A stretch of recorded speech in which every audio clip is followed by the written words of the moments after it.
All right, viewers, welcome to another episode of Anything About Everything. And today we are in an RV with Tel and I. How's everybody doing tonight? Dude, thanks for having me over. Thank you, Ragu. Appreciate you. It's been a while that we have caught up. How's it going? What's new in life? Everything's going good, man. I remember last time we connected, we were filming. Yeah. That was really fun. I remember that. We learned a lot on set with you and Shaba. I've been still filming here and there. I've been getting booked for some music videos sometimes, and then just stay taking pictures on my own so I can keep the modeling going. And my number one priority, the music, that just keeps going. I'm always creating every day, something new. Dude, that's awesome. I remember you were into music and stuff. Can you talk to me more about it? Like what kind of music do you make and how many records do you have out? Do you have any singles out? What is it? Uh, currently, currently I do have a small EP out. That's actually under hip hop. I Mm-hmm. was doing that the first 3 to 4 years, and it was a great journey. It definitely helped me write a lot. It helped me develop as an artist, and eventually, I just started to experiment with new genres and different types of writing, and I ended up falling into like the pop genres, and I'd say a little bit more electronic pop. I do Mm-hmm. like to put some EDM in there, and my producer's been amazing. Shout out to Ice. That's what's up. You already know. And yeah, I've been doing pop in electronic pop. And how many songs do I got out on that genre? I got one out right now that's called Traffic Jam. I released that on February 22nd of 2023. Yeah, Yeah. and I have a couple more on the way. Awesome. Yeah, I'll have to link those songs in the video yeah, yeah. description. I'll have it for the Absolutely. viewers who wants to listen. And I've always wanted to ask you this question, and I've saved myself to ask these questions in podcasts. Like, Yeah. what got you into music? Like, why did you choose the route of music?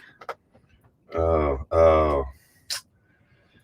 well, when my life was completely changing and turning around from something I thought would be to something completely different, the music was there to pretty much calm me down and save me from myself, save me from uh, going down the wrong path, and motivated me to stay on a path. Like music was actually like when I started to listen to it differently after baseball, because baseball is what I thought was going to be. So after that, um, I would see how the music inspired me, and then something clicked as far as like, okay, look, let me write a little bit. Let me see if I can do this. I wrote, and then I definitely saw some potential. No experience, clearly. I saw it in my writing. There was no experience, but some potential and passion for sure. Um, but the turning point was when I got booked for Migos Narcos. Mm, I got booked for Migos Narcos to be a background, to be one of the guys in the music video, and they chose me to be a narco, to be pretty much posted up in front of the house. oh, I've seen that video. You showed me when we Yes, were yes, shooting our short films. Yeah, yeah, I yeah. remember that. And I was already writing a little bit and working on my music, and then once that music video came out and I saw myself on the screen, and uh, I saw that they gave me a little time on it, that's when it turned around. That's when I really looked at the screen and I was like, okay, this is what I want to do for the rest of my life. This is it right here. And I love inspiring people, and I want to make people smile the way I was smiling through my hard times. So Hmm. that's what I prefer. That's what I want to do. That's awesome, dude. Um, I feel creative industry is like amazing. Like, you choose out of your passion to be in the creative industry, right? And lot of things influence you to be in that industry. For me, like, I love directing, I love writing. When I say writing, I write scripts and I write short stories and stuff. That's what we work together Yeah, yeah. primarily. um so for someone who's new and who wants to make music, and get into the music industry, what roadmap should they follow, or is there anything that that they should follow? Is there any do's and don'ts for them? Like, can you shed some light on that? Man, um, what you should do is believe in that vision that you saw and what started it all. There's a reason that you started it. I don't think you just started it. I don't think people just start nothing for no reason. There has to be something that they saw. There has to be something that motivated them and that sparked their interest in it. To me, it's don't ever forget that vision, or don't ever forget what got you into it. Because you can easily get lost writing and and writing the wrong things. You know what I mean? Like, don't. I guess you said what's do's and don'ts. Don't be someone you're not.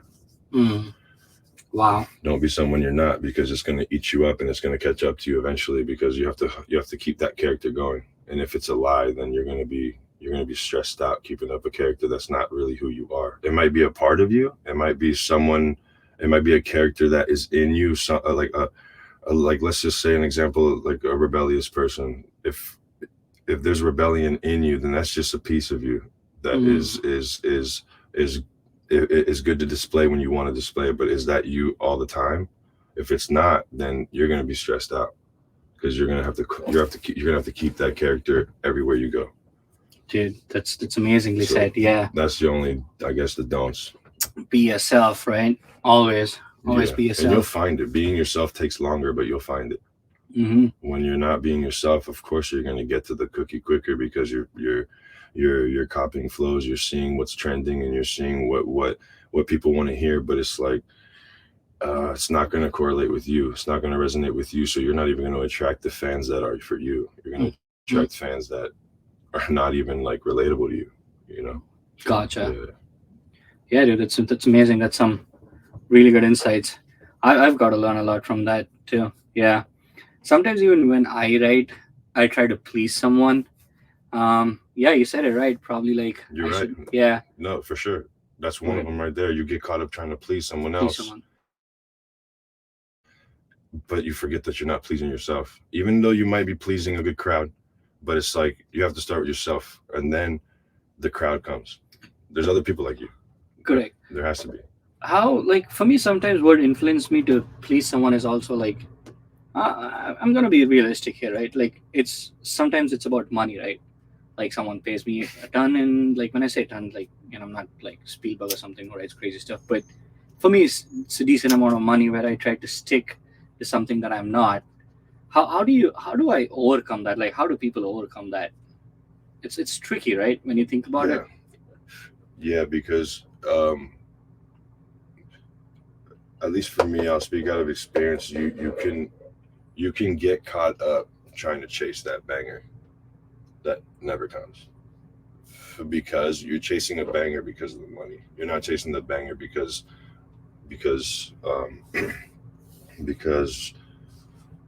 you're passionate about the song. Like, I don't think you. I think if you're passionate about it and you love what you do, you're not chasing anything. You're not chasing like that big track that's gonna break through for you, if that makes sense. Yeah. And that's where I think it's relating to the money, because you started to chase the money instead of chase what you believe in.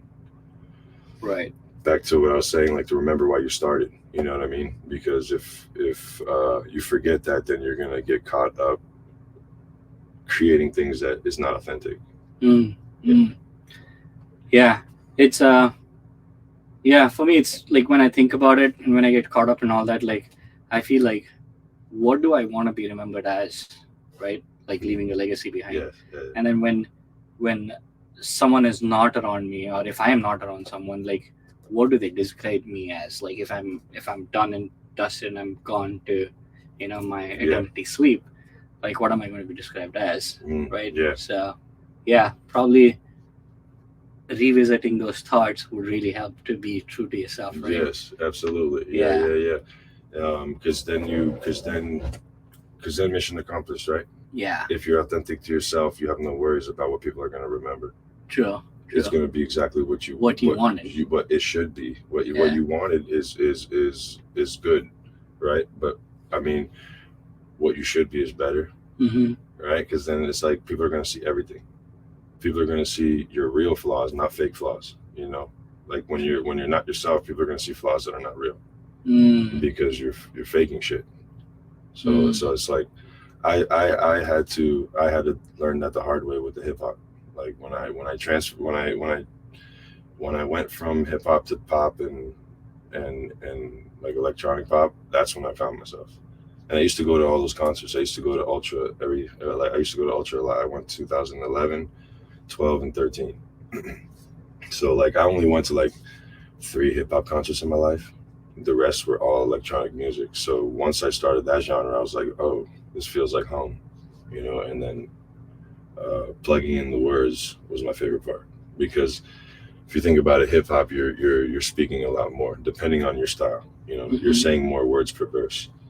In the pop that I'm doing now, uh, I'm saying minimal amount of words, like very little. I'm not used to it, and now I am, but I wasn't when I first started, and it was a little bit weird. But I prefer saying a little less and mean more with it than say a bunch of words that is irrelevant to anyone's day. You know, it won't relate. You know, so I want to be more relatable and speak to a larger crowd. Awesome. Yeah.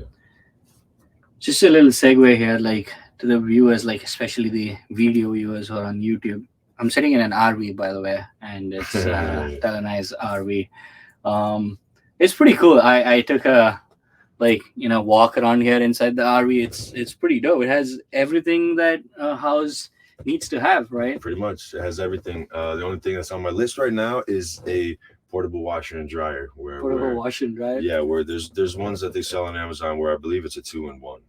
Mm. I have to look into it more, but it's all it looks like a little small trash can. So it's like Wow, I could it's put that it, small. yeah, I could put it away, bring it out whenever I need it. But that's the only thing pretty much missing. If not, just pull up to some dry cleaners. Yeah. How do you how do you like living in an RV? I love it. It's your own space. It reminds me of uh of actors on set. It reminds me of that. Once I stepped in here, I was like, this is it. This is exactly it. I'm gonna be doing that for the rest of my life anyway. So it was a good it was good for the mental, if that makes sense. Like it was good for my mind to see. It was good to be in it, to kind of manifest more of it and pretty much get ready for it. So I love it because if anything happens, I just turn the key and I go. Just go wherever you Yeah, want. wherever I want. Like, and it's all I gotta do is pull up somewhere, probably pay for the utilities in the spot, and Yeah, then um, if I get tired of that place, I move on. dude, that's awesome. Like I always wanted to try this lifestyle out. Never pulled the trigger on it, but yeah, one day for sure. Yeah, yeah. Yeah, No, dude. I encourage it for anybody. This lifestyle is for anybody. There's just different styles of RVs. So this one's a little bit more vintage. It's a little older. I love it. And but there's newer ones if you're more modern. If people are more have a more modern style, more taste, and there are more spacious ones. And then if people are if people are truck owners, pickup truck owners, not even pickup truck owners. There's cars that can haul trailers, but you can haul a trailer if you like, if that's Mm, something else you like to do. But the RV is the spot. The RV is the thing because you could pull your car in the back, and then wow. wherever you pull up, you just unhook your car and explore the town. And if you don't have a vehicle and you have an electric bike, that's even better. People pull up. People bring their electric bikes inside, or they put it on the hitch in the front. Mm, But it's a great lifestyle. I love it. nice. Yeah. I remember you had a truck. What did you do with that? Which one? The red one that we used for shoots. I have it. I still You have still it. have it? That would be the one that I pull with this one. Yeah. Oh, nice. Yeah, yeah. Oh, dude, that's best of both worlds, right? For sure. Yeah, because then you have your truck where you can go on adventures. You know, wherever you pull up with the RV. Um, the only thing is, can't get stuck in that one. Yeah. You get stuck in that one, it's hard to get out. She's heavy. Yeah. Yeah. True. Nice. Awesome, dude. Like I love this Mind if I RV. get that ice? Oh yeah, for Yeah. sure. Help Thank yourself. you, man. No problem. Yeah, I would love to try it one day. Hopefully, one day when I'm really up No, for dude. adventures. Yeah. And is it expensive to maintain an RV? look, man, to maintain it, Well, like when I I see, can't answer that question yet because I haven't hit the road. I'm still preparing to hit the road. gotcha. So once I hit the road, I'm going to find out the expenses and the maintenance for it. Mhm. But I think for this particular one, I don't think it's expensive because it's a little older. So um, parts would probably be a little harder to find, but it would be a lot more simpler for repair. Yeah, you already know how these new vehicles get complicated to change Nice. anything. Yeah, but they're this one I got lucky. I got it for a good price. Yeah. Nice, dude. So how long until you get on the road on this one? All right. That's a good question. Today is Oh, you have a November 6th. I'm aiming for April of next year. oh wow, nice. I'm aiming for April. And do you know where you're going? Um, the end goal is California, Mm-hmm. but on the way, I want to do open mics and pull up to places where they'll let me perform and pretty much build a fan base on the way there. Mm. I don't small, big, whatever number. That'd be cool. You know, build it on the way there, and then, yeah, once I get to California, hopefully everything's lined up. You know, and by April, I hope to have about 3 songs out, so that I have a good amount of songs to perform whenever I go out. I don't want to just rely on one choice. Depending on the crowd, if it's a little bit more relaxing, I want to play a relaxing song kind of thing. Yeah, but those are the plans. Dude, that'll be fun. I mean, I won't do the whole road trip with you, but I might join you on one or two of your open mics. For sure, It'll be cool. absolutely. Yeah. Yeah, I'll work with you on the backstage. Yeah. The whole crew. Yeah. That's that. I was gonna tell Ricky to come through too, and of course, if Ice is available, he's more than welcome to ride. He's always welcome on the ride. You work with Ricky a lot, right? Yes. Yeah. I worked with him on 1 or 2 projects. He's amazing. Yeah, I know Shaba is right now in New York. He's living. He told me he's traveling now. Yeah. He'll be on one of my episodes pretty soon. Let's just go. trying to get a hold of him. Let's go. Yeah. I did the last 2 photo shoots with him. The Freddie one that I just posted and the yellow one that I posted. Oh, he did it? Yeah, he did great. Yeah. Dude, he amazing. has some amazing photography skills. Yeah. I was blown away. It was one of those photo shoots where it was definitely long. It was a long photo shoot. So we were tired by the end of the day. Mhm. But it was one of those photo shoots where we did some stuff on the fly and got incredible shots. We were like, if we just did what I planned to do, that Freddie post wouldn't happen. Mm. Yeah, no shot. It wouldn't happen because I wanted to do Freddie in front of the yellow backstop. Mm. He was like, "No, let's bring this character outside. Let's bring him outside. Get a microphone, sing to the balcony, like you just you just got dumped and you need your girl back." And I was like, "Fuck, all right." He just got me off the fly with that, and I had to go for it. And that was actually the day that I realized I have to practice mic presence or stage presence. That was crazy. I was right when we started shooting. I was like, "What the fuck do I do?" I didn't know what to do.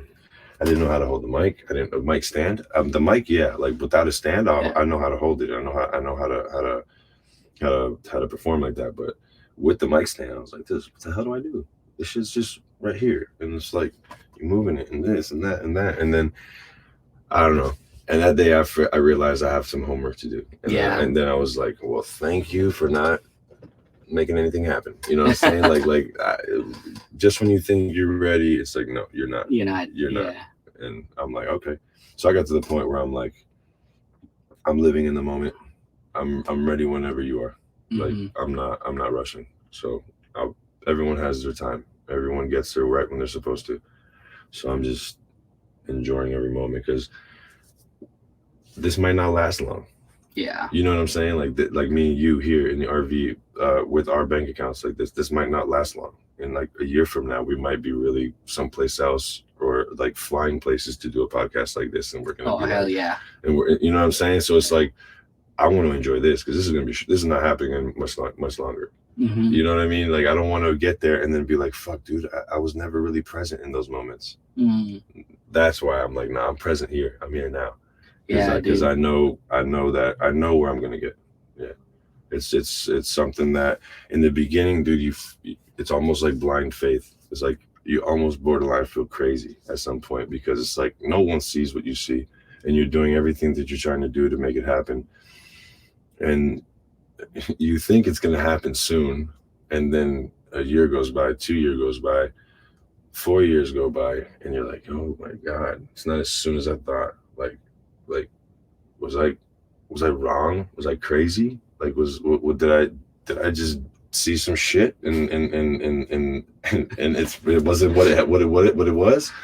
And then once you have to keep going. Once you pass that part, once you pass that stage of self doubt and like almost, dude, almost thinking you're crazy for real. Yeah, yeah. Mm. Because like I was talking about like big names and shit, hanging out with certain people in the industry and certain people that are already up there. You know what I mean? Mm-hmm. And my hearing my having my friends hear me say shit like that, it's like, the fuck are you on? Like I saw something, so I know it's only a matter of time, and then so in the beginning is blind faith, but then as after you get past that, you know what you saw. You know what I mean? Mm. It's not. It didn't play tricks on you. Your mind didn't play trick on you. It saw. You saw what you saw. Right. Yeah, yeah. And then once you realize that, it's like, dude, put your foot on the gas and don't stop. Yeah, It's amazing. yeah. You, from the time I've met you, you've always come across as um, very deep, very spiritual, very philosophical. Uh, Uh, am I correct? yeah, yeah, yeah. I haven't touched that subject in a minute though. Yeah. I've always meant to ask this to you, but we we used to sit and talk, but it used to be always in groups and stuff. Yeah. Never got to pick your brains in this subject or on this realm. Um, what do you really believe in? Like, Oh, what are your belief? What are your core belief systems? all right. I guess I'm more on the spiritual side. Mm-hmm. I don't know if like there's a fine line. I don't know if religion, spiritual. I don't really follow a religion. I do like to explore all of them, just so I can kind of find the truth in each one, see what relates, see what doesn't relate. If it makes sense to me and it resonates with me, like I'll follow certain things. I'll follow certain like um how do I say it? Not beliefs, but like, Value system. yes, I guess, yeah, Mm-hmm. a certain value system that if I find it something that resonates with me, I'm going for it. And I really never, like, I've learned through experience and shit, like just I know there's something out there, higher power, whatever you want to call it, God. There's many names, many names. God, Allah, Jah, um, Spanish Deus, um, and then you got your Krishna, your Shiva, your Buddha, Ganesha, um, and then other deities, other gods, and stuff like that. So, um, it's to me, there's truth in all of them. But I have heard and I have seen books talk about it, that every like deity or higher power from other religions have mentioned Jesus Christ, but Jesus Christ doesn't mention or acknowledge them, Mm-hmm. you know. But I'm not big on the Bible. I haven't read much of it. I only read John, and that was when I was scared. So I read it differently. It was something that scared me to reading it. Like Mm. something happened in my life. I got scared and I ran straight to the Bible. I read John. So I was like desperate reading, if that makes sense. Like I can't tell you what I read Yeah. because I just ran through that shit because I was like, please don't stop. What the fuck's going on? You know what I'm saying? Like some shit just happened. Like I don't want to fucking. But I do want to read more of it. It's something that I've been wanting to read. but everything happens at the right time in your life. If I haven't read it yet, it's because I'm not meant to read it yet. Mm-hmm. But I believe there's a higher power out there. Yeah, for sure. Yeah, Yeah, for yeah, sure. source. But I mean, yeah, she can go so many roads. It can go so many roads. But I don't have a set belief system. It's constantly changing. What is happiness according to you? So yeah, What is happiness according to you? one more time. What is happiness according to you? Am I high right now, bro? Say it again. Say it again. What is happiness according to you? Happening? Happiness. Happiness. God out of you, bro. I feel like a fucking gringo right now. Let me take a shot right now. This is fucking funny. What is happiness to me? Yeah. Oh man.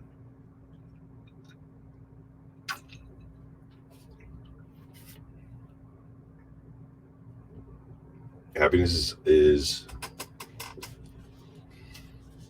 if you're happy with who you are. Mm-hmm. I'm good with that. It's hard. Like I maybe not. I probably didn't explain it correctly, but um, to me, happiness is defined as um, being true to yourself. If you're true, if you are authentic and you are who you are, you should be happy. If you're not, then if you're not happy, then you're not doing something that you should be doing in your life. Mm. You know what I'm saying? Mm-hmm. Yeah, Jim Carrey said it. Jim Carrey, dude, I love Jim Carrey. Um, off lately people say he's gone crazy, he's doing crazy stuff, but I I personally feel like he knows what he's doing, and I Mhm. like genuinely vibe with him. Like when he says something, dude. The biggest thing is like when I started growing beard, and I came across this interview of him. It's hilarious, and I use the line all the time. People keep asking him like, why does he grow beard? Why does he grow beard? It was on Jimmy Kimmel, and he asked this question. The real question is, why am I not growing beard? The real question is, why am I growing beard and still shaving my balls? That's a question that we have to all ask ourselves. Ask yourself. And he nailed it. That's hilarious. Yeah. Yeah, Jim Carrey is funny, dude. He is very relatable in every way. Um, that's actually one of my favorite lines that he said. Right? Yeah, yeah, yeah, yeah. It was Jimmy Kimmel that you said. And then when he was on Jimmy Kimmel. No, yeah. He first sparked my interest. Well, I mean, of course, all the movies that he made, The Mask and Ace Ventura and Dumb and Dumber, everything that came out around that time. But Jim and Andy is what got me. Jim and Andy. That There's interview. this amazing Yeah. documentary about it. Have you Yeah, watched that's it? the one I watched. Yeah. Wow. Jim Yeah. and Andy, the documentary. That's what really got me to lose myself into this character that I am. Mm, Yeah, he really put it into perspective of like, uh, it's out there. yeah. Grab it. I If you don't grab it, it's going someplace else. exactly. You know what I mean? Like, yeah, you're meant to be who you're meant to be, Mm-hmm. but you don't own shit. Things own you.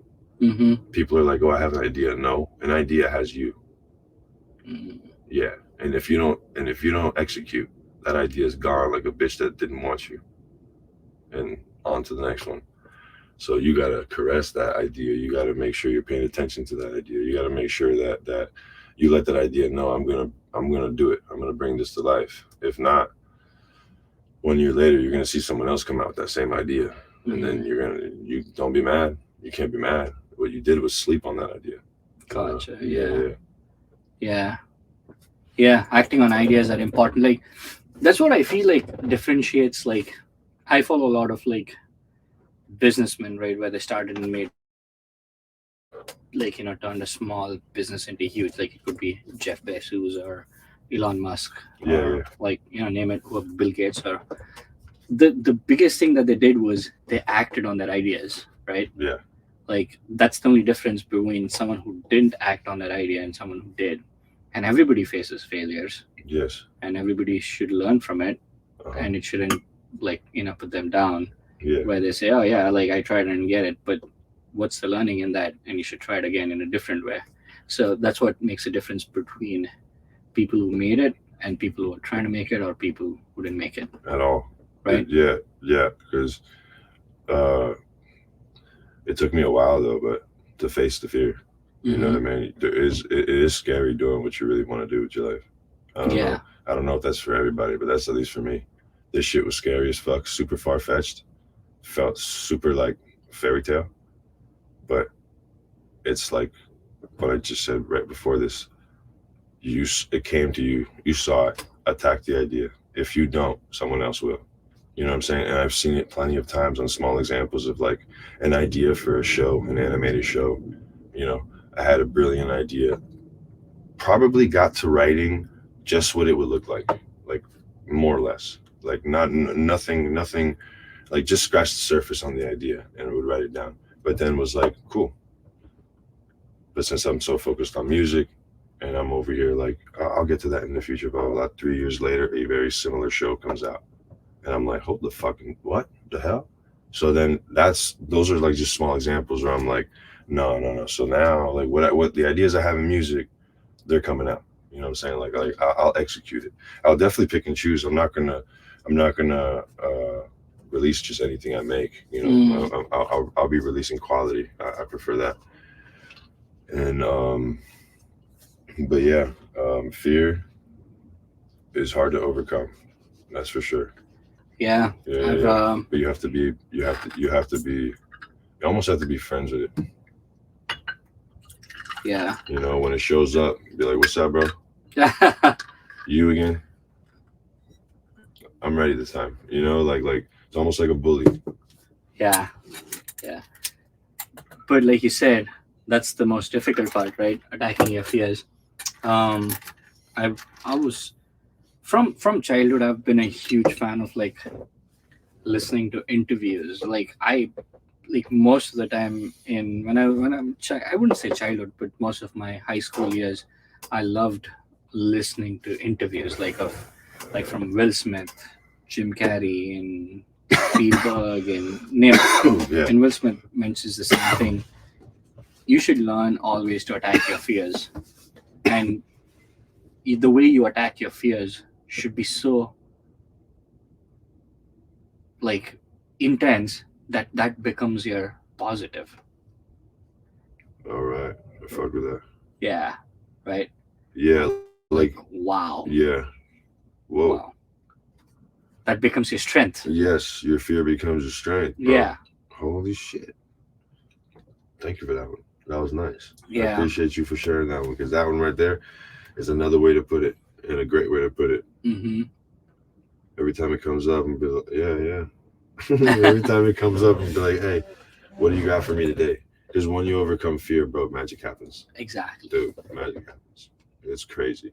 That's definitely why it sounds super fucking cliche here with the no pain, no gain, but it's not a lie. Like, it's just if you don't go through pain, you're not gaining shit. You know, it's right there. It's pretty simple, but and the movie was awesome, but with The Rock and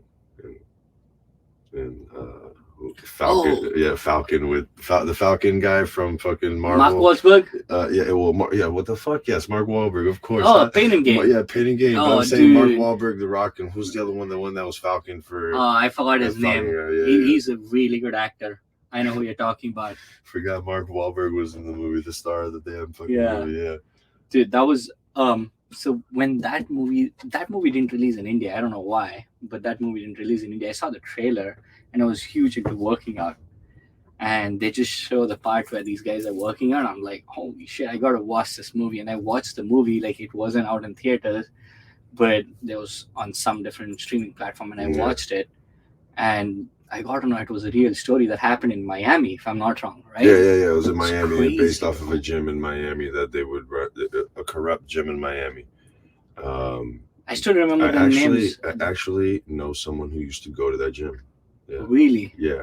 He was when that movie came out. I remember going to a gym that he was at in Miami Lakes, and he was telling me about the corruption that was going on in that gym. But it was based on a true story, and he said it was pretty true, pretty spot on. Of course, the movies make it a little bit more dramatic. Yeah, here and there. And The Rock played a fucking great role, dude. It was the first one that he was like a bitch, you know what I'm saying? Yeah. He was scared of everything, but it was like, dude, what the fuck? Look at your size. In every role in every movie, he's you know, he's the Rock. He's he's here to kick your ass. Yeah. Yeah. The I've watched a lot of movies of Rock, but I love the way they've shown Rock and Vin Diesel in Fast and Furious. Hmm. The I think it was Fast Five, like the part five, That was where that was in the heat of it all. yeah, where Rock and Vin Diesel fight against Yes. dude. It's like two mountains colliding each other. Yes. I watched it in theater. It's Yes. insane. I don't know if I watched it in theaters. I definitely watched it in Blu-ray. Hmm. Yeah, yeah. I remember. I think I was playing ball in Nebraska when it came out.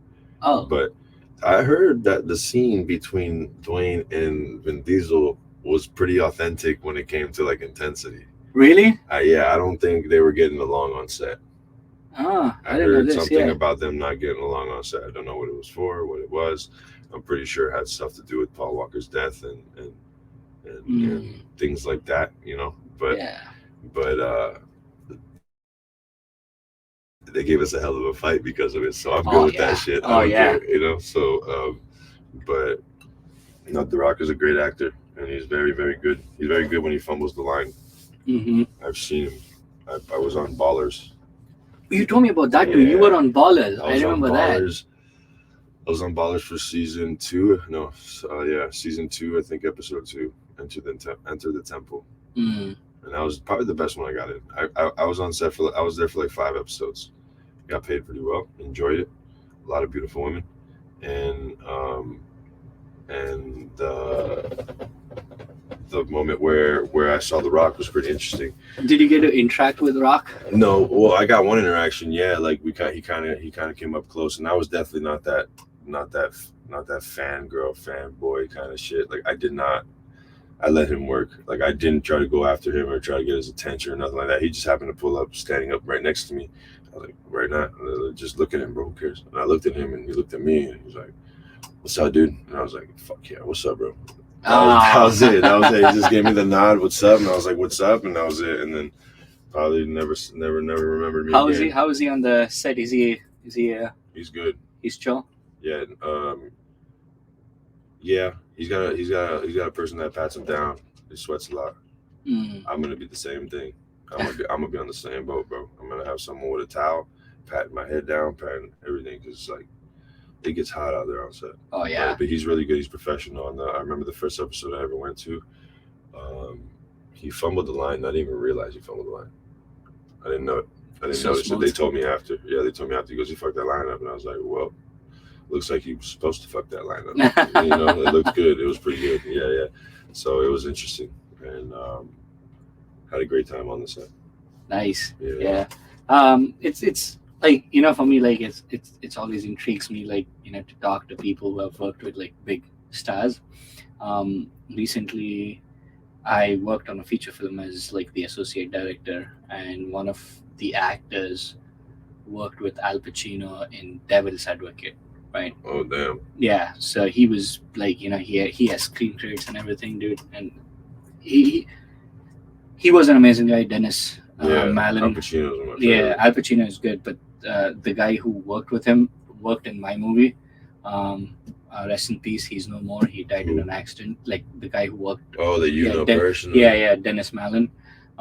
Dude, it was a shocker. Like we shot together a week before the incident happened, and Oh shit. yeah, it was such a shocker for the whole film community in Yeah, Tampa yeah, area. yeah. Yeah. Man. So Sorry he about was that. talking to me about. So basically, like this is how the interaction started. I was shooting, like we were shooting in a different location, and I had to shoot him in a court scene, and it was getting delayed. And then he was giving me a hard time. He's like, "Oh, you're not doing your job like that, like this," and he was giving me a hard time on the phone. I thought he was joking. When we went, we just laughed it out, and he said, "Dude, like I've been in your shoes. Like I know it's super difficult." I'm like, "Yeah, like where have you worked?" He's like, "Oh, I worked in these projects and stuff." And then we became close. So I started picking his brains, and he was telling like he worked with Al Pacino, and Al Pacino has such a presence in the set. He's not a rude person, but when he walks in, everybody becomes so professional, even like just by his presence there. It's crazy, right? When you think about Yeah, so yeah. that for me brings me to the concept of aura, right? some people have this aura. Oh, okay, the aura. Yeah, Yeah, yeah, yeah, yeah, yeah. Like, yeah, you know, yeah. when No, you enter, yes. they bring in a certain energy. You know it's time. Yeah, they do, and you won't even be looking at. You won't even be seeing. You might have your back turned to him, and you'll still turn around. Exactly. You'll still turn around because like once you felt some shit. Yeah. He actually kind of. Well, I mean, they're two completely. I mean, level of actors. I don't know, or whatever. You kind of reminded me. That story reminded me of Andy Garcia. Mm. Because Andy Garcia was on the set of Ballers. Uh, yeah, Andy Garcia definitely. I think I don't know. He might have been having a bad day or something, but he did not like the director. Yeah, or the I don't know. He did not like someone that was on set. He didn't like. He just stormed off and he wasn't too happy. But he was another one that when he walked in the room, people just knew he was in the Yeah. room. Yeah, yeah, yeah. That's crazy to carry that sort of energy into a place. Yeah, but back to The Rock though. The Rock is no doubt one of those. Yeah, yeah. It is what it is. The Rock is one of those. Once he walks in the room, everybody. I don't know if everybody acts the same as Al Pacino, but everybody gets excited, bro. Everyone's like, "Oh my God, there's The Rock, oh shit, blah, blah, blah." You know. And I was like, "Let's go, there's The Rock." I mean, I don't get that excited, but I don't know, man. I think it was far fetched before, man. It's whatever. But like, I felt normal hanging out with them. Mm. I didn't feel like everybody else. I feel like when I'm standing next to them, I feel normal. When I'm standing in the crowd, I feel fucking weird. When I'm hanging out with the extras and shit like that, I'm like, what the, like I don't feel like I belong here. Mm. Yeah, and then whenever the main talents are when I'm around them, it just I don't know, it feels more like home kind of shit. Mm. So and at first it was confusing in the beginning. I was like, why? And then now I'm just like, oh, okay. You get the Yeah. I get it now. Yeah. dude. So That's awesome. yeah. But there's been a few. There's been a few. I remember the Migos one. What do you think about the like? I mean, this could be a very broad question. What do you think the future of the world is going to be? Are you optimistic, pessimistic? Hmm. Are you hopeful? Are I'm you super concerned? Oh, go. Mm-hmm. Yeah, yeah. Just what is your thought process on the future of the world? I'm very optimistic, Mm-hmm. but I think it's coming to an end soon. Dude, I want to pick your brains on this. Tell me, talk to me more about it. I don't know. I just think it's coming to an end soon, bro. Every civilization, when it reaches the peak of technology, it's only a matter of time before it resets. Mm.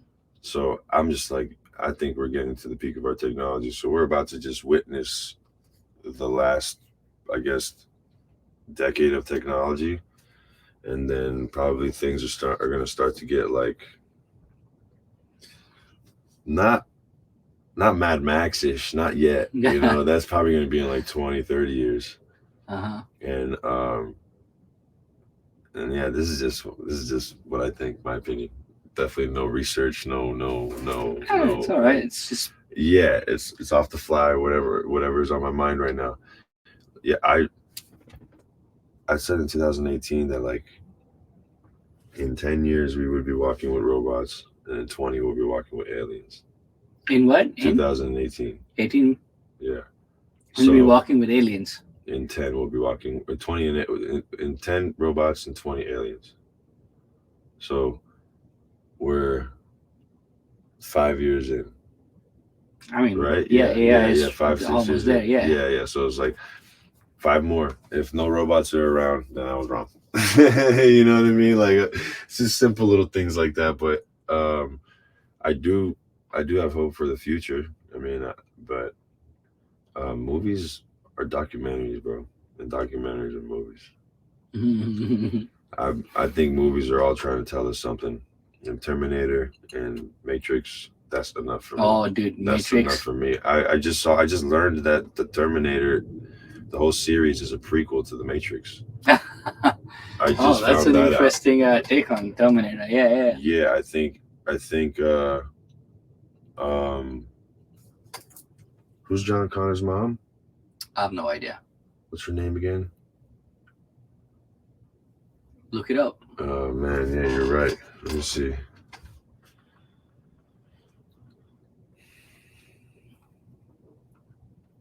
John Yeah, Connor. yeah, John Connor's mom. Let's see. Oh man, I'm gonna look it up and I know what the name is. Sarah Connor, bro. Come on, man. Fuck. Sarah Connor. Sarah Connor, I think, is Neo's mother as well. It's weird. I need to do a little more research because I don't want to sound like I don't want to spread misinformation here, but I did recently just find out that Terminator was a prequel Prequel to Matrix. to the Matrix, and I don't know, dude. I believe it. Yeah, I believe it. I believe something's gonna happen with technology and robots and all that shit, and I just want to be on the good side when it happens, on the winning side. You know what I mean? For me, like, to think the world ends is like, I yeah, I might take the um a, what do you call, a non conventional approach. Like, I feel Mm-hmm. like, so there's always different, like, revolutions, right? First we were hunter and gatherers, and then we were into agricultural revolution, and then there was industrial revolution, and then we switched to technological revolution. I feel like right now we are in AI revolution, right? And Oh man, every yeah, yeah, yeah. um again, AI is definitely concerning, right?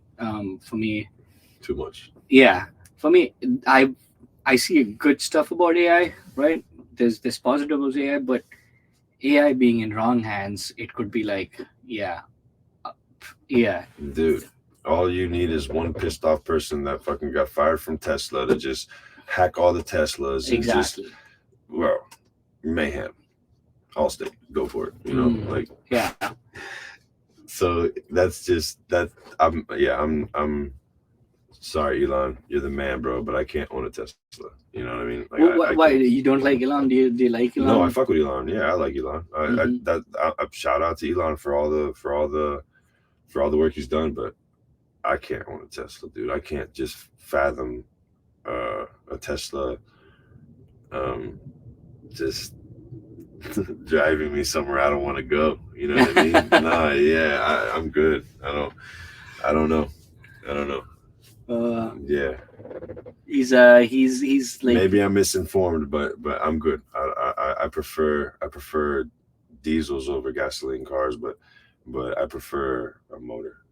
more Yeah, yeah. an engine. An engine. Yeah, I want an engine in there. I want to feel it.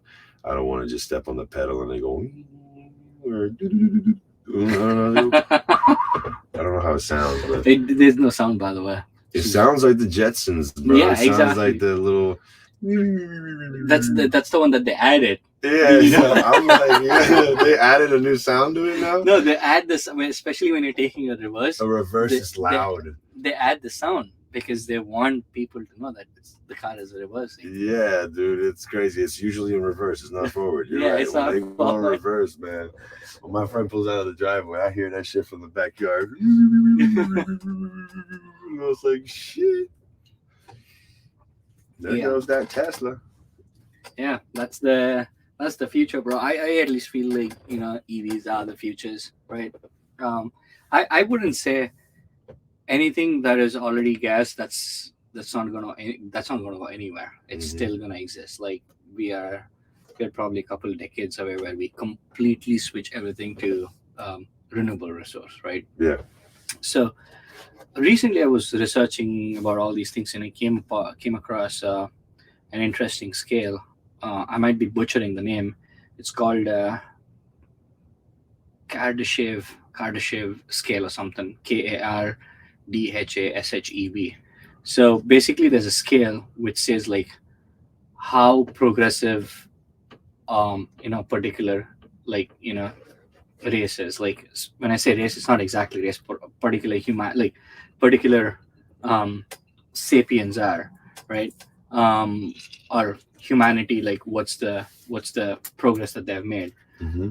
So if you're on a scale of 0 to 1, if you're on a scale of one, yeah, if you're a scale of one, you utilize every single resource that is available on the planet, and then you go to What's the 10? next. So 10 is no resources. No, sorry, 0 to 1. Uh-huh. So we are in we I think we are on a scale 0.7, 0.6 or 0.5. We are still not utilizing everything that our earth can give to us yet, because we Yeah. don't know how to store a solar energy, right? We know we know how to get the solar energy and convert it to something, but we don't know how to store it in large amounts. Damn. Okay. So like that, so if you know how to like really use resources from your planet, you fall to like 1.0, and then you move on to the, I might be butchering the number system, couple cognacs deep, so yeah. Yeah, But yeah, yeah. then You're good. You're good. then you go to the next one, next scale, where it says you're utilizing the resources from your solar system. That includes the sun, right? And if you can use that and use all the resource that your solar system can provide, and then you go to your galaxy, and then you go beyond your galaxy, that's a scale to see how forward you grow. So for me to think, why I explain this is for me to think like, again, I'm not um um like, saying that's never possible. Like, even Stephen Hawking said we just have like probably 3 or 4 more decades left, Yeah. right? So there's all research, but this is just like my opinion. Like, for us to even reach there, like, we have a long way to go, right? Yeah. So I still like feel like we have a long way to go. I don't know like how much we'll accomplish, how much we want, especially with global warming going on and everything. So yeah, it's I feel pretty interesting. I mean, I feel pretty interested to know what the future of the world is going to be. I wish Mm. I could be there to see it. It's impossible to be there to see it, but it's just wonderful to see history from where we are to where we were to where we are, Hmm. and where we'll be heading to, Yep. I right? agree with you, dude. And I was gonna ask you, do you feel like this is like one of the best times to be alive, or what? I definitely feel that. I'll tell you why. I would love the answer from you too. Yeah. I'll tell you why I feel it's one of the best times to be alive. Is one thing, is because everything is at your fingertips because of mobile phone. And I feel most of the industries are again decentralizing. There was a time where there was hierarchy and there was centralization about, like, power and everything. But now again, there's a system that we are going to decentralize. When I say decentralize, like internet, everybody has access to every kind of information. Hmm. Universities are putting out their courses on YouTube and talk about cryptocurrencies, like they talk about decentralization. So I think we are going to a place where everybody, and now through Instagram, anybody can be a celebrity, right? So Yeah. anybody, I like, honestly do kind of miss the way it used to be, hmm, because it made it more of a challenge, and it was like, if you stand out, you stand out. You know what I'm saying? exactly, So it's exactly. like, for the people that stand out like us, it's an advantage. Like, we're gonna Uh huh. stand out. We're gonna Yeah. pull up to the corner, sell our CDs or tapes, and we're gonna look interesting. Uh huh. But now it's like anybody, Anybody and and everybody, someone, right? the most interesting man in the world, is in an RV. Yeah. Oh shit! Dude. No, but yeah, yeah, good take on that. Fuck, Oh I'm my gonna god. drink to that one. That was Um, what was I saying? I forgot. good. Oh yeah, about About the. lasting. How long is it? How And long I, do I we mean, got? how happy I am to be alive in this time and era. So I feel like we have humanity has always strived for equal opportunity, and we should never strive for equal outcome, because that's never going to happen.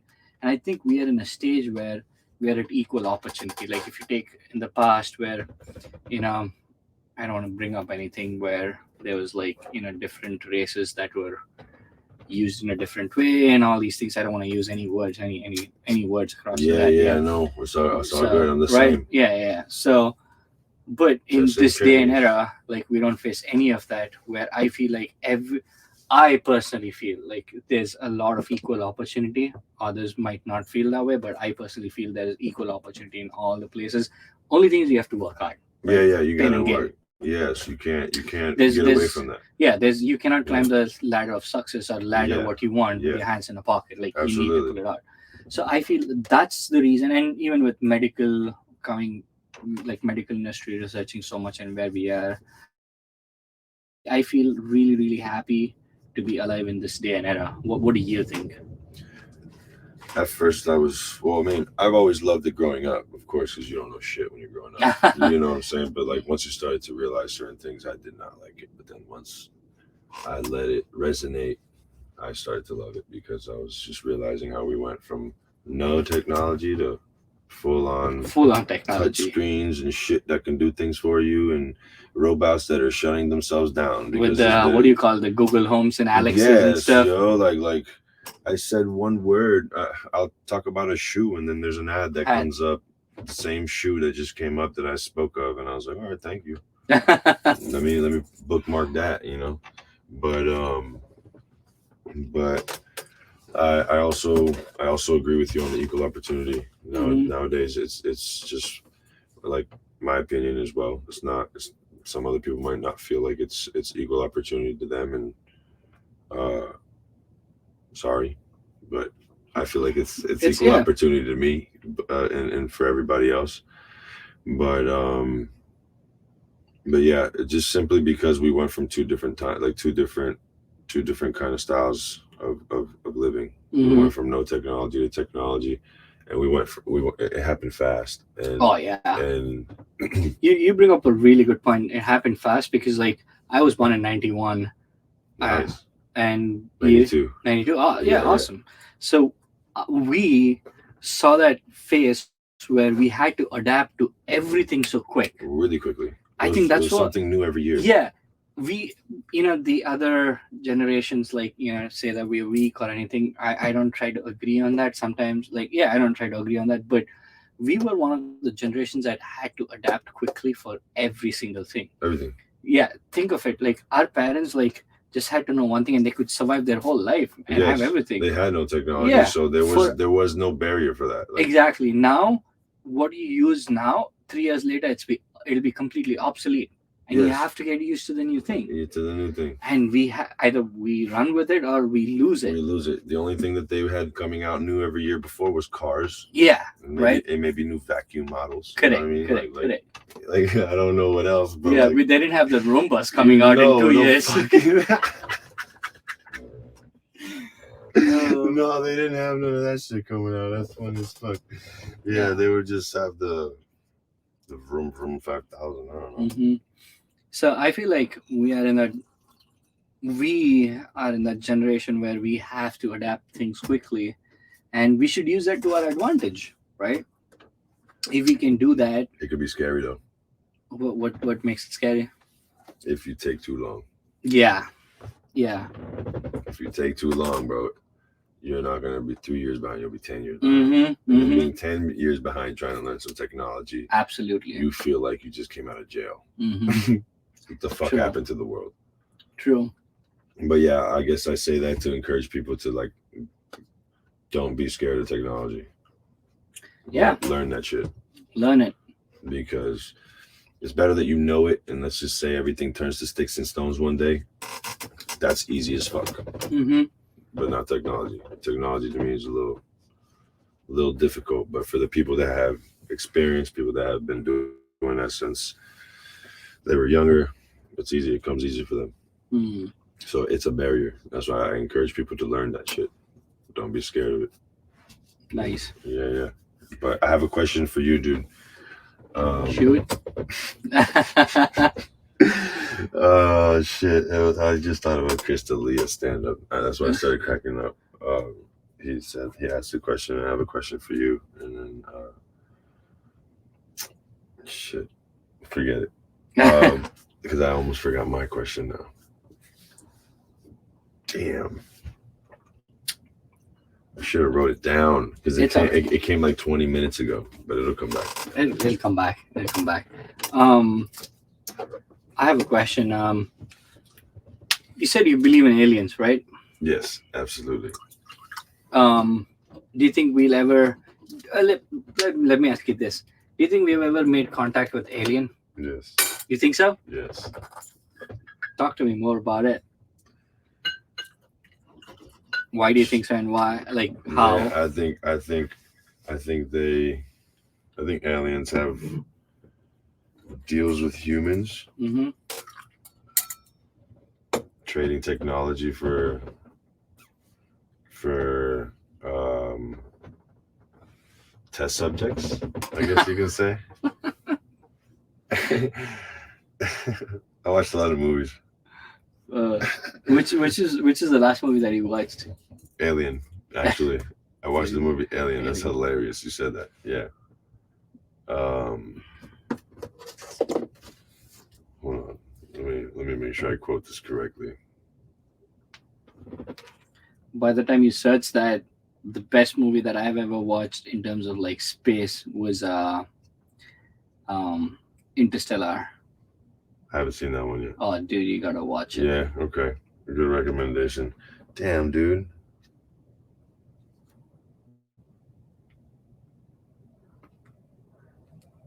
Man, I hope I pronounced that correctly. Sorry if I butcher your name on this one, girl. Sigourney Weaver. Is that Hmm. right? I think so. Sigourney Weaver? Uh-huh. Girl, you can get it in the film Alien. I'm just saying, you still look good. But in Alien, shit, girl. It's hard not to look at you in that film. Just saying. Great job. What did you I want to can't. quote from that movie? Huh?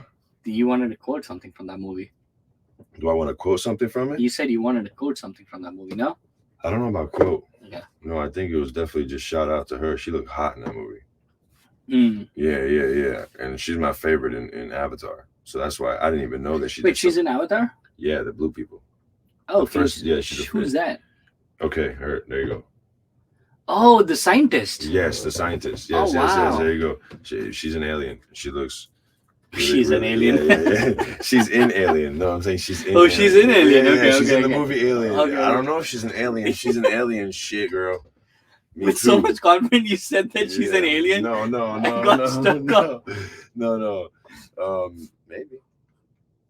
But if she is, shit, let's She's do a brilliant actress. let's do alien things together, huh? She's a brilliant actress. She really is. I really enjoyed watching her in that movie. She was pretty much she was the shit in that Mhm. movie. It was her. Like Daddy Chill. It was her, you know what I'm saying? Like but yeah, that was the last movie I watched.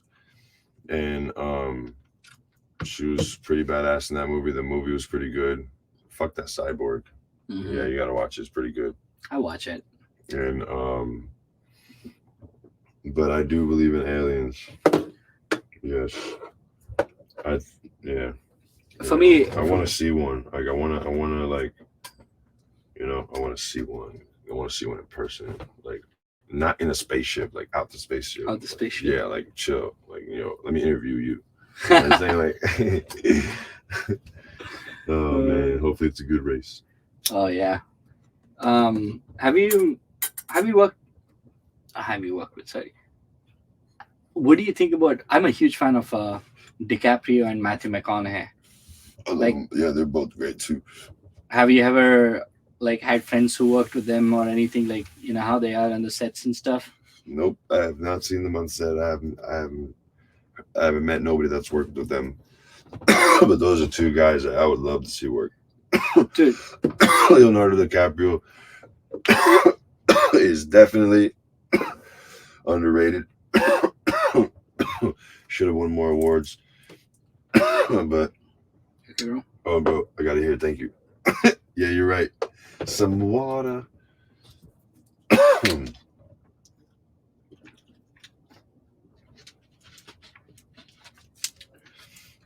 Probably all the cigarettes. But it's all right. That's the only time it backfires. But no, I haven't worked with them. What about you? Yeah, I would love to work with them. Like, there are a few actors that I would love to work with. One is definitely DiCaprio. I would love to direct him. I would love to work with Matthew McConaughey. Huge fan of him. Huge fan. I read his book Green Lights. Loved it, dude. Loved it. It's a memoir. Oh, really? Yeah, and you know what? He lived in RV too for years. When he was famous, Yo. when he did movies and he was like the talk of the town, he lived in RV. Yeah, I'm gonna do the same shit. I'm Dude, not it's leaving this, crazy. and I'm gonna stay in this one, the sleeper. You know what I'm This saying? one. Like, yeah, you can't even know. It doesn't even look good from the outside. Like from Mm-hmm. the outside, it looks like Breaking Bad. Mm-hmm. You know what I'm saying? Like Breaking Bad, yeah. in the inside, it looks like Harold and Kumar is great. It's, when he goes in, they go into that house where it looks so small and beat down. Yeah, and you walk in here and it looks pretty good. You're like, oh shit. Yeah. But from the outside, it's like you think I'm cooking up meth in this bitch. Yeah. Yeah. Talking about Breaking Bad, yeah, he's Bryan Cranston is one of the other actors that I would love to direct in my life. That's a good one. Yeah, he's amazing. He's a genius. I feel like I learn a lot from just seeing him act. Yeah. You can. I don't know, man. He freaks out pretty well. Mm-hmm. Yeah. Like he flips the switch, like on that anger. Yeah. Shit. That's what gets me. Like, and I love that because like I've had a battle with anger my whole life. So it's like when I see actors that know how to pull that bitch out and make it look real, it's like, damn, that's exactly how you get when you're mad. It's funny you mentioned that. I'll tell you, like when Conan, when he was on Conan, he asked the exact same thing. Like when you look angry, like people like nobody's gonna fuck with me, kind of anger, right? And he asked him how he does that, and the clipping is there on YouTube. He does like, it has nothing to do with my anger. Like I have a face. If I just have no emotions on my face, I look angry. Yes. And he says everybody, like if they have no emotions, no side, no fear, nothing on their face, and they just like flat out nothing, they look face. angry. Yeah. I'm like, wow. No emotion is angry. Yeah, right? Yeah. It's crazy. It is. Yeah, because when people say look angry, you're right. People will probably get confused trying to look angry instead of just unlook whatever you're unlooking right now. Yeah. Like take the smile off your face. No expression on your face. No expression. I'm actually pretty good at that. Mm-hmm. There's a lot of people that think that like I'm not approachable, like that I look like a mean person, because I guess I walk around with no emotion on my face, I guess. Mm-hmm. And I just learned that today. People have told you that? People have told me that you look angry, you look mean. Why do you look mean? I was like, I don't know, what the hell. And she's like, yeah, you're so like when we talk to you, you don't seem angry at all. Mm-hmm. And I was like, well, I'm not, but if I look angry, that's good. I guess the nice people will talk to me. The other people will leave me alone. Yeah. They don't. Not everybody has to come up to me. Yeah. But no, I've been told that. But those scenes, I feel like I'll be really good at. Yeah. Yeah. Dude, I feel like you were a phenomenal actor. Like, me and Chaba directed you for a bit. Like our movie, like which stopped in half. Yeah. I really love I came up with a script, so I really still believe in the script. But dude, the one scene that was a little ahead of his time. Yeah, the one scene that you did where we had the camera in a particular place, you looked amazing in that scene. The one with the cups. Yeah, where you yell at the cop. You're like, oh, you want to see? Yeah. You're talking about when I spiked the drink. Yeah. Yeah. That shit's funny. Oh, dude, cheers. That's hilarious, bro. Yeah, it was one of the really good days that we did that. Damn, dude, I remember that. Yeah, that's when I was not confident in my craft, and I was drinking to be there. But you really killed it.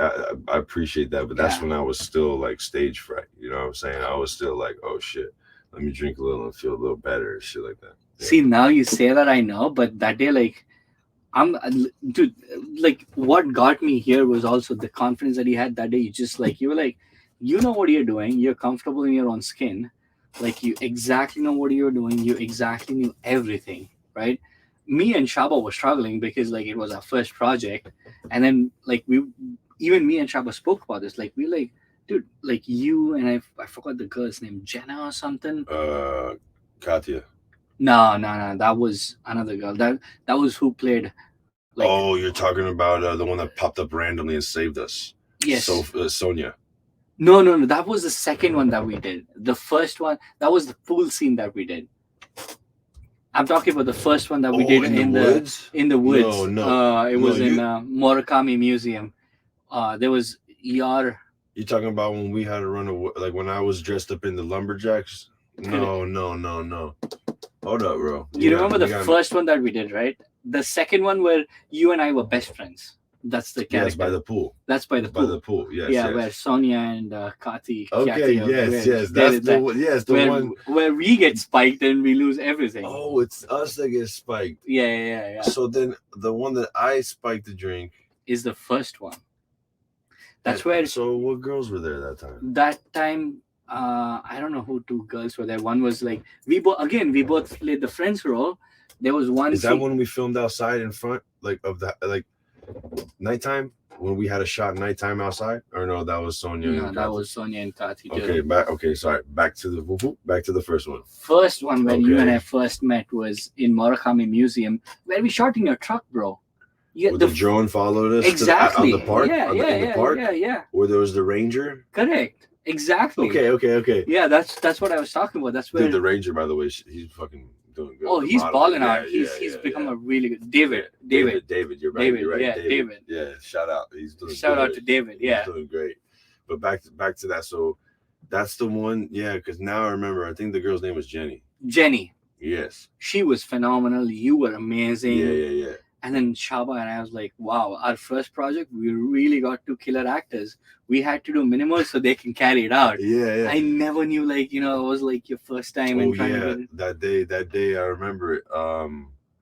I definitely, me and David had that interaction when he pulled up. David was good, bro. David reminds me of like that fucking psychopath, bro. He played a good character, dude. That day he did. Not him when he's normal. I'm talking about that day when he played the ranger, bro. Yeah. I felt like the ranger was one of those guys that's gonna like rip my eyes out. Yeah, you know what I'm saying? I was like, oh fuck. He was super. He was like, he played that calm character where he just looks at you. I don't know, bro. That crazy white, you know what I'm saying? Like, yeah, it's between you and him. Yeah, bro. You know what I'm saying? Like that crazy white boy, bro. That's exactly what I thought of when I saw it. I was like, oh shit. Oops. I really want to bring that script back to life again. It's a short, like probably 15 minutes film. Like, I really want to bring that back to life. We probably could, bro. Yeah. And, hopefully with the same cast though. Like you, David, myself. Yeah, David has to be in it, bro. David has to be in it. I'm saying like David is I'm not looking for I can't find the right word right now for like the kind of crazy that I'm talking about with him. Yeah, like insane asylum. Mm-hmm. Like he looks like he's playing the ranger, but he just escaped an insane asylum. Yeah, exactly. You know what I mean? Yeah. And he did well. I was like, fuck. I had to really like act it out. Yeah, you were good with your dialogues too. You had a lot of dialogues where the pool scene where you and I talk about our childhood memories and stuff. Yeah. You and I were rocking it. Dude, that's that blind faith I was telling you about. Oh, is it? I swear. That's around that time. It was around that time where I was like just winging it, bro. You're admiring my confidence, but I was shit in the bed. I was like, I could never tell that, yeah, bro. I was like, I don't even know if I'm doing this right, but it's just like, do it. Wow. Yeah. It was right around that time. That's why I was drinking a little on set, because I was just like, oof, go for it. And I do love being on set. On set feels really, it feels real. It feels like normal. Yeah. For me, it's life too, dude. Like, for me, like everything that has to do with movies, like directing movies and writing, and it is like, that's the real me, I feel. Yes. Yeah. That's where I feel like I genuinely breathe. Yeah. I was too deep, but no, but that's exactly how I feel when you're on set, dude. I love looking around, bro. I love people watching on set. Mm-hmm. I'll stare at everybody. You know what I'm saying? I'm not weird. I'm not gonna be just staring at you while you're staring at me and shit. I'm not staring at you at all, actually. I'm just like little by little, just making sure, seeing my surroundings, seeing everybody. And then if I see like it's not my day for the opportunity, like of course shit pops up without you knowing, you know what I'm saying? But if I'm feeling like that day on set, it ain't gonna be my time for a camera shot, for whatever cameo. I'm watching the artist the whole time. I'm in the shadows watching the artist. I'm like, not like, I see that it's not for me. If it's the last one was Don Omar and Weezy Undead, so it's like odds of them wanting me in the shot are slim because it's a male artist that want females in it. You know what I'm saying? Mm. They want some hot girls in Eye there candies. shaking. You know what I'm saying? So it's like I'm that ain't me. Unless unless they have a specific script where there's action going on and they need a male to be on the villain side. You know what I'm saying? Which I had which that's happened to me before as well. But that day I already knew that it wasn't my time. It wasn't for me. So I was just like, of course, like I said, I could be wrong. You could be in the shadows, and then they just pick your ass out of nowhere and be like, "Yo, come on, come to the front, do that, just look mean real quick," you Mm. know. But that day it wasn't like that. So I was just watching them the whole time, watching them perform. So for me, like, I've never been in a Hollywood set. Like, I would love to be in a Hollywood set in future, just to see how things work. How was it when you worked in Ballers, or when you worked in like Narcos Amigos, and like how do they plan out things, and like is it like is it like everything works as per plan? Like, how is it there? You have seen us, you have seen me and Yeah, Shaba working, and you've seen like freaking Hollywood yeah, working. Like, yeah. what's the difference, and do they have everything figured out No, now? no, nope, No, really. nope. There's productions that are still winging it. There's productions that are really good and they're punctual and they're good on time, but there's other ones that are not. There's other ones that take longer than they say they would, Mm-hmm. but that's because there's probably something happening on set that nobody knows about. You know what I mean? Mm. There's a lot of things that change while you're on set and things like that, things that come up that are unexpected. uh I guess you got to always expect the plans to not go as planned. That's per plan. Yeah, you got to have backup plans because I've seen plenty of times where they're setting up for another set, and then like halfway setting up they don't like something and then they change it and do something else. Mm. So it's like it just takes a little longer because they decided to go plan B instead of plan A, or they're just not organized. Some of them are not organized. Some of them are just they take long, and it Gotcha. is what it is. I don't care, but I've heard so many people complain. When I'm on set, I know what I signed up for. Like I know I go like I'm your slave. I'm here. You know, Mm. the only time I'm gonna leave is if um I won't leave. You know what I mean? Like I couldn't I'll even leave I when you couldn't tell even me to yeah I leave. couldn't even find a reason. I'll leave when you need me to leave. Mm-hmm. Yeah, I've been on set before for 16 hours. Yeah, 16 hours in a 16 day in a day, 16 hours. straight. Yeah, yeah. That was actually um for Moneybag Yo and the Babies, Protect the Brand. Yeah. Mm. Um, I pulled up. Yeah, man. I want to say because I know I left at 5:30 in the morning the next day, but I know I pulled up like I want to say 8 or 9 in the morning. You know what I'm saying? Like 8 or 9 in the morning, I pulled up, and what sucked was nothing sucked about that. Actually, nothing sucked about that. It was the best time of my life. What I'm saying? What sucked was that I had to stay there, but I'm saying nothing sucked. You know what I'm saying? Like they because I got there and I was supposed to be a background, Mm. and then um and usually when they tell me the wardrobe, this is my strategy. I'm gonna come up with the best fucking wardrobe that I like and that I'm gonna be comfortable with. That is under your your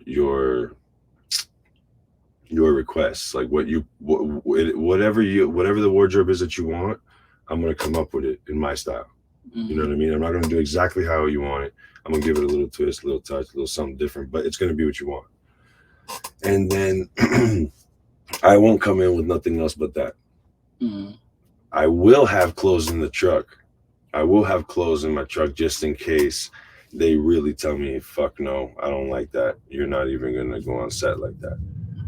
Then I have my Plan B. shit. I have plan B in the truck just in case, so that I don't have to try to fit in clothes that Mm. don't fit me, and then I'm stuck, not even like worth my time being there. But I usually do that. I just wear one outfit. I try to make it the best. I satisfy them with by satisfying me too, with a little bit of like my personality to it, and then usually it works, and they like it. So I pulled up in it. They loved it. and then I was outside smoking a cigarette.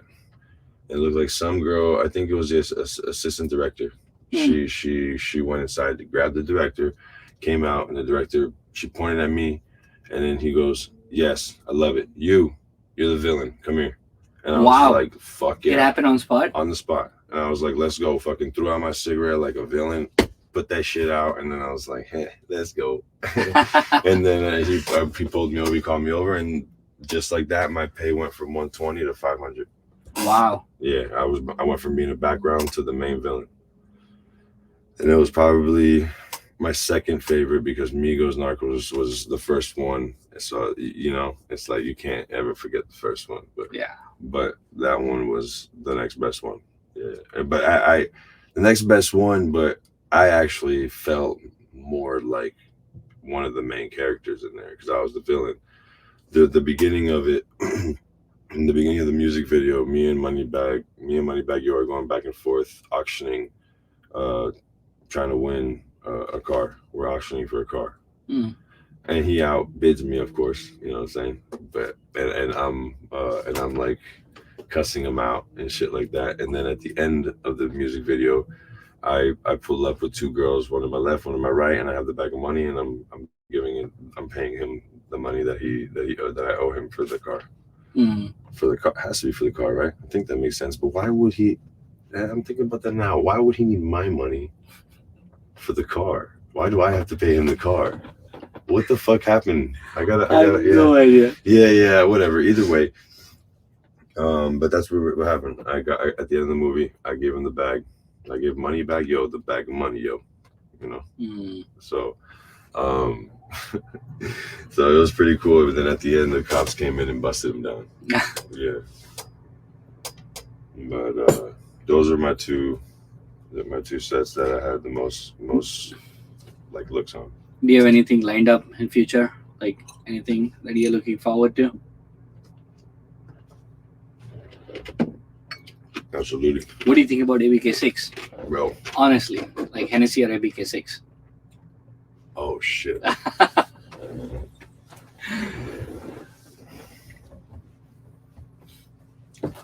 Damn.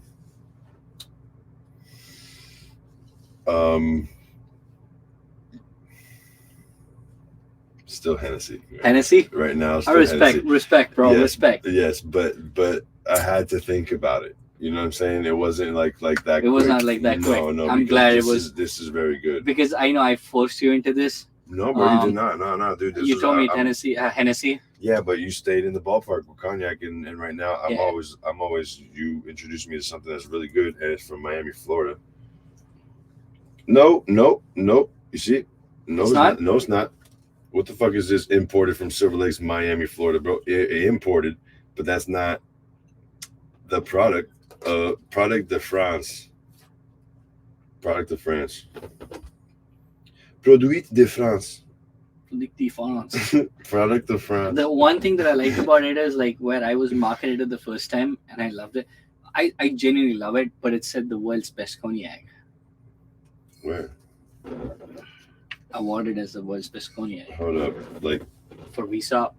orange and red currant nose with a soft touch of spice, plenty of cedar spice, cinnamon, and a baked orange. Very well balanced with a soft, sweet finish. So this came number one. Yeah. So Hennessy came two. No, probably three or four. Probably 3 or 4. Oh shit, dude. ABK6. Yeah, anything is possible. I think it's possible. No more ice, right? No more ice. It's okay. I've done the warm whiskey. I mean, oof. Sorry for the disrespect. Warm cognac. Just gonna add some water to it. No, I'm good. I'm gonna get some lime in there.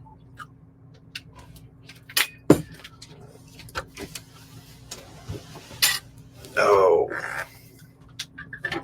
Dude, once again, thanks for having me over. Like, I've always recorded my podcast with the guests online. yeah. Like, this is one of those episodes where I'm with the guests at their home. Thanks, buddy. Absolutely, bro. At their home, and yeah, especially not home. RV. I mean, home for you. Yeah, for Yeah, sure. hell yeah, Home, right? home RV. Home RV, and it's a unique experience, Yeah, I appreciate that, dude. Thanks for having me on the show, dude. Of and course. thanks for coming through. Yeah. This is amazing. Having a great time and having some good conversation here. Tell me more about like your Oh, the shades. glasses. Yes, the shades. You told me something interesting, but I just didn't want to pick on it because I wanted to pick on it more on the podcast. Okay. When I say pick on it, pick your brains. Yeah, Right? yeah. Yeah. So why do you wear it? Why do I wear it? Uh huh. Oh, dude. It works for me like a prescription works for someone else. Like prescription glasses work for them. Not that I can see better or see clearly. Definitely not like that. But it gives me a sense of privacy. Mm-hmm. I don't know. It's a privacy thing. I don't like when everybody can see every expression in my eyes. Honestly, like I can see your eyes. Yeah, but it's just enough. You know what I'm saying? Like enough, I don't want it so dark where it's blacked out where you feel like you're talking to yourself. Yeah, I want you to be able to see my eyes a little bit. But I just don't like the idea of like you seeing every expression in my eyes because then like there's sometimes that my eyes do shit that I don't want it to do. And then it's like, damn, if you just saw that and you picked that up, I don't know what that was. I'm sorry. You know? But I also have the option on this one, so it's like, you know, like dude, that's pretty cool. So it's like, hey, but no, you see,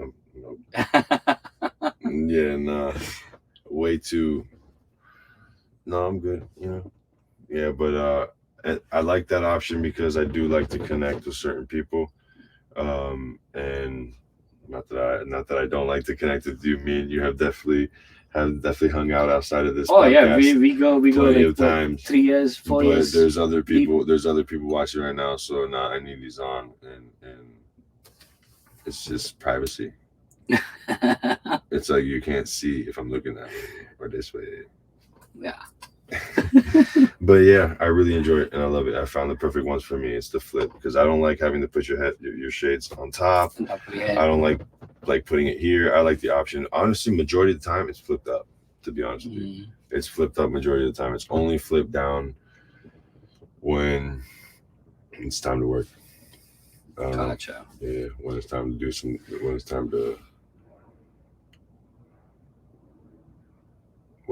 work. Yeah. Yeah, that's awesome. I love this ABK6. Bro, really good. You need to dilute some water. Yeah, it looks like, or at least a sparkling water out there. Yeah, I'm gonna go for that. I don't know what I did different on this one, but damn, bro. And I squeezed the lime too. What happened?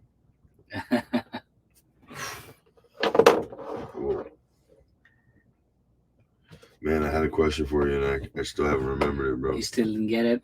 No, but damn, it's definitely about like life. Mm-hmm.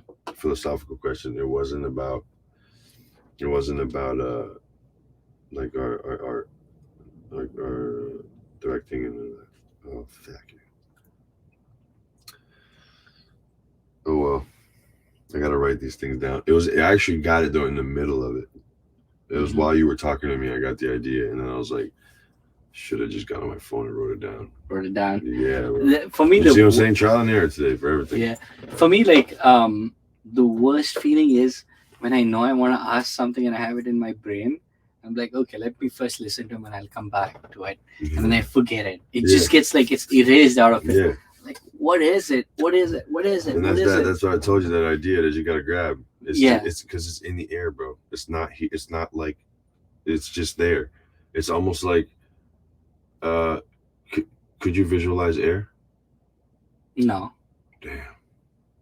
Could you? Yeah. You wouldn't be able to could you like picture air moving? Like I can have a rough picture of like kind of like the air blowing the leaves away. Yeah, like in here there's no wind, so it's like just right now it's just like not even really moving. But it's like if you could visualize like air just throw ideas in the air. Mm. You get what I'm saying? And that's what they look like. They're just in the air. You know what I'm saying? And you just grab it. Yes, just grab that shit because it came close to you, but you didn't grab it. Mm. You said you were gonna grab it in a little bit, right? Is that what you said? Yeah. And then in a little bit, it was already moving. It was like already going someplace It passed here. Yeah, it passed. And I learned that in a book, Big Magic by Elizabeth something. I'm so sorry, Elizabeth, but it's Big Magic. But she describes it as grabbing the tiger by its tail. Mm. Yeah, so it's like if you had something and you can't think of it no more, it's visualize a tiger running away from you, and the tiger is the idea that you had in your head, and you're grabbing it by its tail to come back. Wow. Yeah, Dude, that's an amazing visualization. Yeah. so Elizabeth, Big Magic. Elizabeth, Yeah, Big Magic. Yeah. She had that one, and I was like, fuck yeah, grabbing the tiger by its tail every time. Tell me, like, top 3 books that you've read, or 3 to 5 books that you would recommend to me to read. Oh shit. Okay, The Rewired Brain. The Rewired Brain. Yes, that's Dr. Sky. No, man, I ain't getting these wrong, bro. These are important. These guys need to fucking. The Rewired Brain. Yeah, and it's funny because I have not read chapter 13 on it, and I can't find it. Because I was supposed to, when I got to chapter 13, it's called Who Am I? And it says on it, if you're not ready to read this, if you're not ready to answer these questions and shit like that, come back to it when you are. And I wasn't. And then 2-3 years later I was, and I was looking for the book. Couldn't find it. You cannot find the book? No. You're kidding me. Yeah, bro. It was tragedy. I was like, oh, okay, Sky Shilton. Dr. Sky Shilton. Sky Shilton. Shilton. Chilton. Yeah, Sky, S-K-I, and then Chilton is C-H-I-L-T-O-N. Chilton. Yeah, and then, fuck yeah, I'm gonna have to go. Yep, Big Magic, Elizabeth Gilbert. Yeah. Fuck yeah, she can get it too. Sorry, she's cute, she's beautiful, but that's a good book. And the third one, bro. You just said one. Rewired Brain. The Rewired Brain by Sky Chilton, and then Big Magic by Elizabeth. Mm-hmm. Man, I'm gonna have to go. Yeah, I'm gonna have to go. Shout out to my sister, The Secret. Oh yeah, I've read it. My sister, the Power though more, because The Secret I watched the documentary. I know that the book is just word for word for documentary. So like, I go back to it on a couple pages sometimes, but front to back I read The Power, and then I think the next one is The Hero. I didn't get to reading that one yet, but the power of love, kind of talking about that. You do everything with love, it all happens. That's powerful. Yeah, you do everything with love, it all happens. Yeah, no matter what. Yeah. Even on your bad days. Even on your bad days, go do something. For me, what intrigues, or what tickles my brain is emotions and science, or like feelings and science, right? And one of the good movies that articulates emotions and science is, again, I'm going to quote Interstellar. It's just phenomenal, like where they try to it's very difficult to bridge emotions and science. I mean, when I say emotions, like it's like feeling like love. Like love is a very esoteric, like feeling kind of thing. You cannot quantify love. No. Right? There's many types of love. Right? Yeah. There's so many types of love, levels to it, but you cannot exactly quantify on a scale of 1 to 10, kind of quantify. No, that shit should be on the periodic table. Periodic table. Yes, it should be there. Yeah. So, for me, like, what intrigues is like how this podcast is. I'm trying to bring across that's what on this podcast, like, there is an intersection, and that intersection point, like everybody has that epiphany moment that there is an intersection point, and that's the time where life changes for everyone, right? Intersection point. What do you mean by that? Intersection point between emotion and science. Like Okay. for The example, two if is. yeah, it's like even Carl Sagan speaks about it, right? Carl Sagan, the famous, like like Hmm. writer, Yeah. astronomer. Like for example, like I can say, like we can say universe and Telenai are two different entities, right? Hmm. I can say universe is different and Telenai is here, like he's talking to me, he's having a sip of cognac, right? Yeah. That's one way to see it. The other way to see it is I cannot invoke Telenai without invoking the universe. How? Like, oh, Telenai, I'm talking Telenai. Oh, who's Telenai? Telenai is this musician who lives in Florida. Oh, where's Florida? It's in US. Where's US? Oh, it's in like planet called Earth. Oh, where is Earth? Like you're invoking the universe. Yeah. Yeah. Yeah. So like that's what I'm trying to bring in. Like I feel like people. I wouldn't say people. I feel like my whole life I saw like science and emotions, or a science and like love to be like two parallels, but I think it's more of like there's a point where it intersects, and when it intersects is where like we have that epiphany moment, like where an unexplained thing can be explained through emotion, and that emotion is not quantifiable. And that's love. That's love. Got you. That's why like I really vibed with you when you said like do anything but do it with love, you can do it better. Yeah. For sure. Yeah. For sure. Because dude, bro, you just broke down the whole equation of that shit, and I was just like, and I heard it all. Yeah. And then after we just tied it back, is when it all went. Yeah. One of my So friends. science and emotions love. Yeah, love. The intersecting point is love. Oh, next girl. Hey baby, if I'm science and you emotions, you want to make this happen? Let's make it happen. Let's Let's make it let's happen. make love. Let's make love. Let's go. Let's go. Man, I should have known that was coming, but I didn't. I was like, shit. I didn't know either. Yeah. World is an oyster, bro. It's a beautiful place. I feel like it's just the way you see it. It's just the way you vibe with it, and yeah, it'll offer anything that you wanna achieve. That what? It's gonna offer anything that you want. It's just like how we started this part. It's funny like how we come like Full literally circle, to full circle, Yeah. like how we started. Um,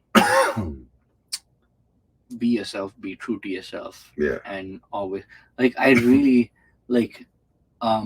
took a lot from the way you started this podcast. It's like be true to yourself. Like sometimes I am not, and I'm gonna be very clean and come open with it, because like the external factors like money, um, um, power, the future like contacts or future like networking.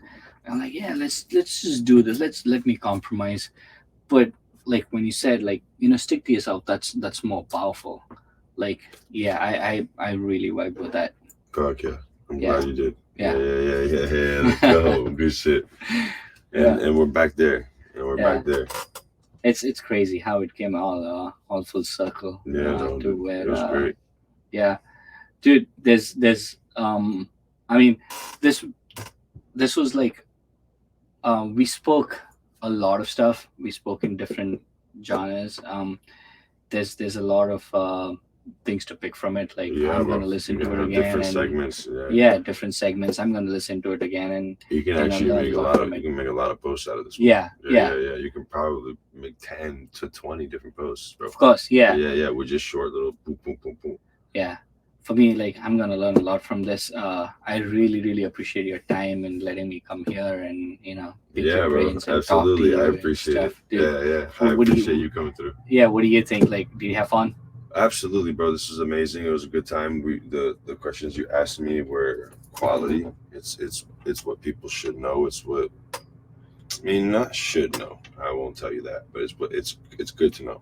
Mm-hmm. It would be good to know certain things like this just for the people that want to achieve something more than just a 9 to 5 and be normal. You know what I'm saying? Like what you're doing is not normal. What I'm doing is not normal. Um, so it was quality. It was quality talk, and I appreciate it, and it was good. I'll definitely come back for another episode. Dude, I would Absolutely. love to have you for Yeah, another yeah, episode. for And sure. yeah, Yeah. we'll probably have Hennessy next time. Hennessy, let's go. All right. Hennessy, let's get it. Yeah. We'll try a new cognac every time, but Hennessy will be the next one, bro. I Oh, appreciate for sure. it. Yeah, dude. Cheers, bro. Cheers. Thanks bro. a lot. Appreciate Yeah. you. Absolutely. All right. Thanks, my viewers. Thanks for if you've stuck around this long. Thanks for sticking around this long. Tel and I, upcoming musician, upcoming actor, one of a really good friend of mine. We have been friends for 2 to 3 years. Yeah, 3 years? No, yeah. more than that. Like 19, four. I think. It was, 19. 19. So about 4 4 or years. 5. Yeah, 4 or We've 5. still stayed in touch. He's, I mean, when I say touch, we don't talk to each other every day, but we always have mutual respect with what we do and what we know.